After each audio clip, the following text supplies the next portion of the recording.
Hello all, எல்லாருக்கும் வணக்கம். இன்னைக்கு வந்து ரொம்ப சிம்பிளாக ஈஸியாக ஒரு தக்காளி தொக்கு நான் வந்து ரொம்ப நாளாக இந்த சிம்பிள் மெத்தடில் தான் பண்ணிகிட்ருக்கேன். ஸோ உங்களுக்கு நான் வந்து இது இது பண்ண போகிறேன். லாஸ்ட் டைம் நான் பண்ணியிருந்தேன், என் ஹஸ்பண்டுக்கு ரொம்ப பிடிச்சிருந்தது. ஸோ அவர் இன்னைக்கு அதே கேட்டிருக்காரு. ஆரம்பிச்சிடலாம். அதுக்கு நான் என்ன பண்ணிட்டேன், ஒரு 2 பெரிய வெங்காயத்தை நான் வந்து இந்த ஸ்லைசர் மூலயமா நான் வந்து பீட் பண்ணி எடுத்துக்கிட்டேன்.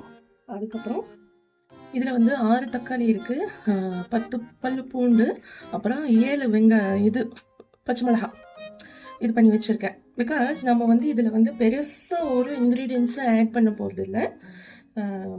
லைக் ஒரு உப்பு போட போகிறோம், அவ்வளோதான். காரம் வந்து அட்ஜஸ்ட் ஆகுது. இந்த மிளகா நம்ம வந்து பீட் பண்ணியிருக்கோம்ல, இதில் வந்து காரம் அட்ஜஸ்ட் ஆகிடும். ஃபஸ்ட்டு நம்ம வந்து கடாயை வச்சுட்டு அடுப்பை பற்ற வச்சுட்டு இதுக்கு வந்து எண்ணெய் வந்து லைக் 30 ml விட்டால் நல்லா இருக்கும்.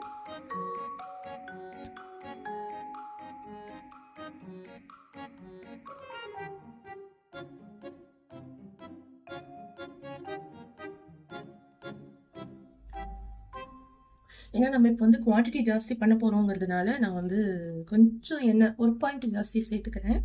பட் இது வந்து இந்த தக்காளி இதெல்லாம் போட்ட பிறகு இந்த எண்ணெய் வந்து பெருசாக தெரியாது. ஓகே, இப்போ வந்து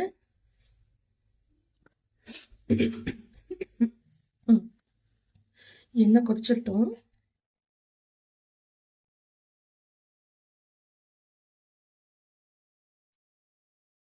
கடுகு, உளுத்தம்பருப்பு,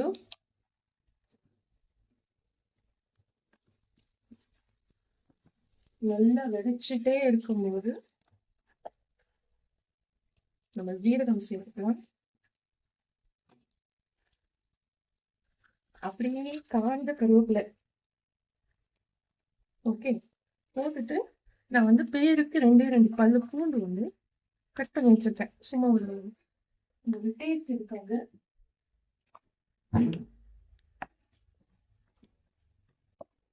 அவர் நல்ல ஸ்மெல் வந்துடுச்சு. இப்ப டக்குன்னு நம்ம வந்து வெங்காயம் போட்டுடலாம்.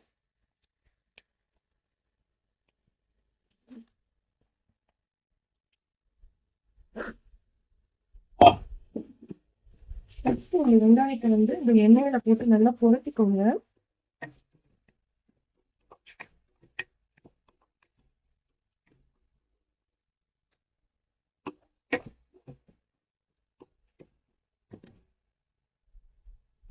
இப்போ வந்து தேவையான அளவு உப்பு சேர்த்துக்கலாம். இப்போ நான் வந்து ஒரு 3/4 ஸ்பூன் போடுறேன். ஏன்னா இப்போ வந்து இந்த தக்காளி பூண்டு இதெல்லாம் சேர்க்கும் போது அது வந்து கரெக்டா மெர்ஜ் ஆயிடும் எல்லாத்துலயும். கூடவே நான் என்ன பண்ண போறேன், மஞ்சள் பொடி சேர்த்துக்க போறேன்.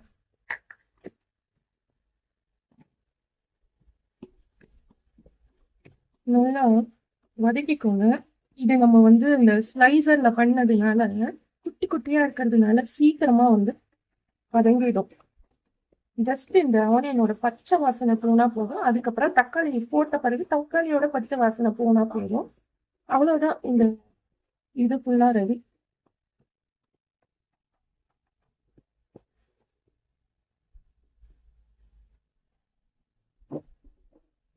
இப்போ வந்து தீயை நான் வந்து கம்மி பண்ணிக்கிறேன்.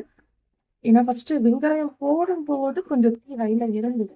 அதாவது எப்பயுமே எண்ணெய் ஊற்றி நம்ம வந்து கடுகு உளுத்தம்பருப்பு தாளிக்கும் போது ஹைல இருக்கிறது லோ பண்ணணும். அதுக்கப்புறம் வெங்காயம் போடும்போது லோவில் இருக்கிற ஃப்ளேம் ஹை பண்ணணும்.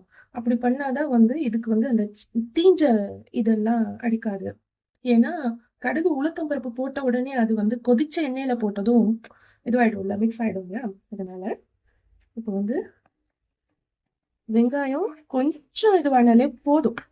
ஏன்னா நம்ம தக்காளி போட்டு கிட்டத்தட்ட ஒரு 5 மினிட்ஸ்லேருந்து 10 மினிட்ஸ், அந்த ஃபர்ஸ்ட் 5 மினிட்ஸ்ல எப்படின்னா ஒரு ஹை ஃப்ளேம்ல வந்து ஒரு 2 மினிட்ஸ் வச்சுட்டு நல்லா கிளறிட்டே இருக்கணும். அப்பதான் வந்து அது எல்லாம் மிக்ஸ் ஆகும்.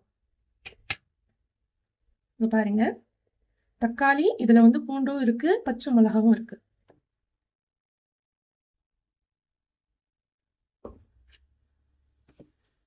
வந்து தக்காளியில வந்து நல்லா நீர் விடும். அதனால இந்த தொக்கு வந்து சும்மா சர்ப்ரைசிங்கா இருக்கும் பாருங்க. இந்த மாதிரி நீங்க வந்து உங்க வீட்டுல செஞ்சு தோசைக்கு தொட்டுக்கலாம், இட்லிக்கு தொட்டுக்கலாம், சாதத்தோட போட்டு சாப்பிடலாம். ரொம்பவே சிம்பிள், எல்லாருக்குமே ரொம்ப ஈஸியா பண்ண முடியும்.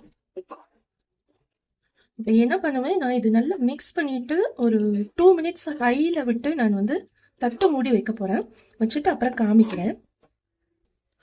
பாருங்க 2 மினிட்ஸ் நான் ஹைல வச்சிருந்தேன். இது வந்து எப்படி அந்த தக்காளிக்குள்ள இருந்து தண்ணி எல்லாம் அழகா இதுவாகி வருது பாருங்க. இது கொஞ்சம் டைம் நான் இப்போ வந்து சிம்ல வந்து 5 மினிட்ஸ் வைக்கிறேன். எக்ஸாக்ட் 5 மினிட்ஸ்ல இது மோஸ்ட்லி வெந்துடும். ஏன்னா இவ்வளோதான் இதோட டைமே. நீங்க வந்து டோட்டலா ஒரு 7, 8 மினிட்ஸ் நீங்க வந்து இதுக்கு ஸ்பெண்ட் பண்ணா போதும். நீங்க டக்குன்னு ஒண்ணு ப்ரிப்பேர் பண்ணி டக்குன்னு ஒரு தொக்கு வந்து குடுத்துடலாம். இதுல வந்து எப்படின்னா, நம்ம காரத்துக்கு பச்சை மிளகாய் சேர்த்திருக்கோம், உப்பு சேர்த்திருக்கோம், புளிப்புக்கு தக்காளி. அவ்வளோதான். வேற எதுவுமே அடிஷனல் இன்கிரீடியன்ட்ஸ் கிடையவே கிடையாது. நீங்க எல்லாருமே ரொம்ப சிம்பிளா சமைக்க தெரியாதவங்க கூட இத வந்து ப்ரிப்பேர் பண்ணி இப்ப வந்து நிறைய பேச்சுலர்ஸ்க்கெல்லாம் காலங்காத்தால எழுந்ததும் வந்து ஏதாவது ஒண்ணு வந்து தொட்டுக்க இருந்தா போதும் அவங்களுக்கு. ஈவன் அவங்க சாதம் வச்சு கூட சாப்பிட்டுப்பாங்க, தோசை கூட சாப்பிட்டுப்பாங்க. இந்த ஒரு டிஷ் வந்து நீங்க எல்லாத்துக்குமே தொட்டுக்கலாம். என்ன காரம் நீங்க வந்து ஆஸ் எக்ஸ்பெக்டேஷன் நீங்க போடணும். உங்க இதுக்கு ஏத்த மாதிரி. இப்ப நான் வந்து சிம்ல 5 மினிட்ஸ் விட்டுட்டு அப்புறம் ஓப்பன் பண்ணி காமிக்கிறேன். இப்ப பாருங்க ரெடி ஆயிடுச்சு. இதுல வந்து என்னன்னா எக்ஸாக்டா இந்த தக்காளி, வெங்காயம் வேகணும். அவ்வளவுதான். இப்ப பாருங்க இது வந்து நான் என் ஹஸ்பண்டுக்கு வந்து தோசையோட சேர்த்து கொடுக்க போறேன். அவர் டேஸ்ட் பார்த்து என்னன்னு சொல்லுவாரு. நீங்க இது வந்து ரொம்ப சிம்பிள் அண்ட் ஈஸி. ப்ரிப்பேர் பண்ணுங்க. நல்லா இருந்ததுன்னா கமெண்ட் பண்ணுங்க. ஹலோ, என்னப்பா எப்படி இருக்கு? தக்காளி தொக்கு, தோசை, சத்து மாவு தோசை. சத்து மாவு தோசை, ராகி போட்டிருக்கியா? ராகி போட்டிருக்கேன். ரொம்ப நல்லா இருக்கு. நான் ஒரு வாட்டி சாப்பிட்டு பார்த்தேன். எப்படி தக்காளி தொக்கு எப்படி இருக்கு? தக்காளி தொக்கு சூப்பர் தான். காரம் சாப்பாட்டுக்கு வந்து பசங்க சாப்பிடலாம். காரம்லாம் இல்லை. எல்லாரும் எல்லா ஏஜ் கேட்டகரியும் சாப்பிட்ற மாதிரி நல்லா இருக்கு. இது வந்து ஒரு நாள் வச்சு சாப்பிட்டாலும் கெட்டு போகாது. Is it? ஆமா.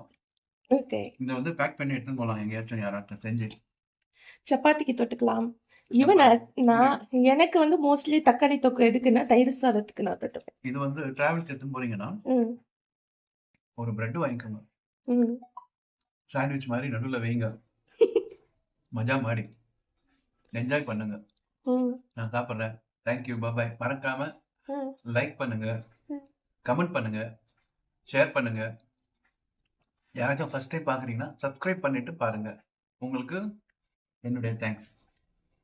பாய் பாய்.